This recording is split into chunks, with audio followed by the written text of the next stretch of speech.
नमस्कार, बहुत बहुत स्वागत है आप सभी का अटल भारत पर। मैं हूं आपके साथ मानसी त्यागी। रुक करते हैं इस वक्त की तमाम बड़ी खबरों पर। बिहार विधानसभा में नीतीश सरकार ने जाति सर्वे की सामाजिक आर्थिक रिपोर्ट पेश कर दी है। इस रिपोर्ट के पेश होने के साथ ही बिहार में सियासी हलचलें तेज हो गई हैं। बिहार में नीतीश तेजस्वी का मंडल 2 को क्या बीजेपी का हिंदुत्व कार्ड रोक सकेगा, अब इसकी चर्चा होने लगी है। हालांकि नीतीश सरकार की ओर से विधानसभा में पेश की गई रिपोर्ट ने समाज के जाति विभाजन के साथ इस बात को भी साफ कर दिया है कि गरीबी का संबंध जाति से ही है। रिपोर्ट में कहा गया है कि बिहार के 2,76,68,930 परिवारों में लगभग एक तिहाई 94,42,786 परिवार गरीबी रेखा से नीचे रह रहे हैं। इसमें अनुसूचित जाति और अनुसूचित जनजाति के 86.63% परिवार गरीबी रेखा के नीचे रह रहे हैं, जबकि अगड़ी जातियों के भी 25% लोग गरीबी रेखा के नीचे रह रहे हैं। इस आंकड़े को पेश करने के बाद बिहार में इंडिया गठबंधन मंडल 2 की तैयारियों में जुट गया है। इसी कड़ी में प्रदेश की नीतीश सरकार ने रिजर्वेशन बढ़ाने का प्रस्ताव वाला बिल भी विधानसभा में पारित कर दिया है। राज्यपाल ने भी इस बिल पर अपनी मंजूरी दे दी है। चुनावी सीजन में नीतीश सरकार की इस पहल ने देश की राजनीति का मिजाज ही बदल दिया है। तो वहीं नीतीश सरकार ने बिहार में जाति गणना सर्वे के आंकड़े जारी कर अपना राजनीतिक ब्रह्मास्त्र चला दिया है। इस ब्रह्मास्त्र के बाद भाजपा रक्षात्मक मुद्रा में है, क्योंकि यह मंडल 2.0 की सियासत है। मंडल 1.0 में हिंदू समाज को अगड़े पिछड़ों में बांटा गया था, लेकिन इस सर्वे ने पिछड़ों के विभाजन का नया नक्शा पेश कर दिया है। इसका सीधा अर्थ है कि देश की राजनीति अब मंडल कमंडल से शुरू होकर ओबीसी में ही माइक्रो डिवीजन पॉलिटिक्स का रुख करेगी। जाति जनगणना सबसे पहले बिहार में हुई। इसका कारण है कि बिहार देश का शायद अकेला ऐसा राज्य है जहां जाति ही सर्वोपरि है। जाति के सवाल पर यहाँ विकास जैसे मुद्दे अक्सर गौंड रहे हैं। आज भी बिहार मानव विकास सूचकांक में देश में सबसे निचले पायदान पर है। रोजगार और अधोसंरचना विकास के अभाव में बिहार के लोग राज्य छोड़कर दूसरे प्रदेश में जा रहे हैं।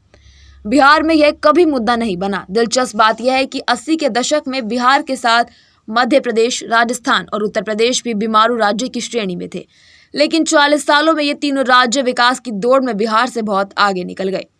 बिहार में अब भी जातियों की गिनती हो रही है। यही कारण है कि नीतीश और तेजस्वी की सरकार ने बिहार में जाति जनगणना सर्वे रिपोर्ट को पहले जारी किया, फिर विधानसभा में सर्वे के आधार पर रिजर्वेशन बढ़ाने के प्रस्ताव वाले बिल को भी विधानसभा में पारित कर दिया।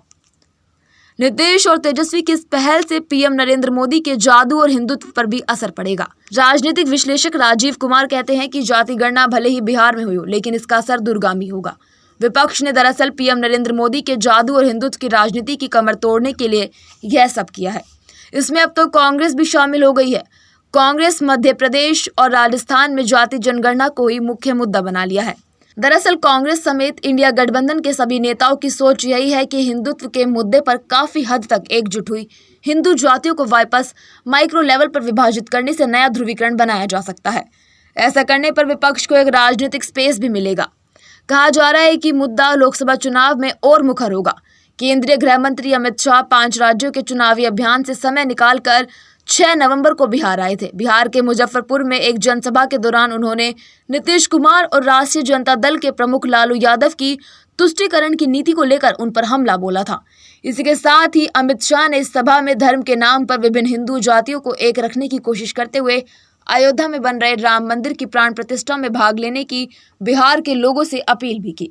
राजनीतिक पंडित इसे जाति सर्वे से जोड़कर देख रहे हैं। वर्ष 1990 में तत्कालीन विश्वनाथ प्रताप सिंह की सरकार ने मंडल कमीशन की रिपोर्ट लागू की थी। इसी के बाद पूरे देश में मंडल लहर शुरू हो गई थी। इसी मंडल कमीशन का जोरदार समर्थन करके बिहार में लालू प्रसाद यादव और उत्तर प्रदेश में मुलायम सिंह का राजनीतिक उदय हुआ था। इन दोनों नेताओं ने अगड़ी जातियों के खिलाफ पिछड़ों को लामबंद कर अपना जनाधार तैयार किया। इधर लालकृष्ण आडवाणी ने बाबरी मस्जिद के खिलाफ और अयोध्या में उसी जगह पर राम मंदिर के निर्माण के लिए कैंपेन चलाया।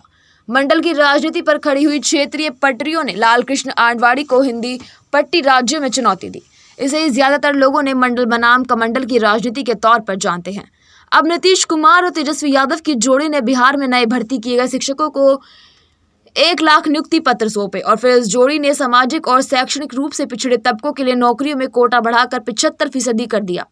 नीतीश कुमार और तेजस्वी यादव की जोड़ी के इस फैसले को राजनीतिक विश्लेषक मंडल 2.0 का उभार करार दे रहे हैं। तमाम बड़ी खबरों से जुड़ने के लिए देखते रहिए अटल भारत।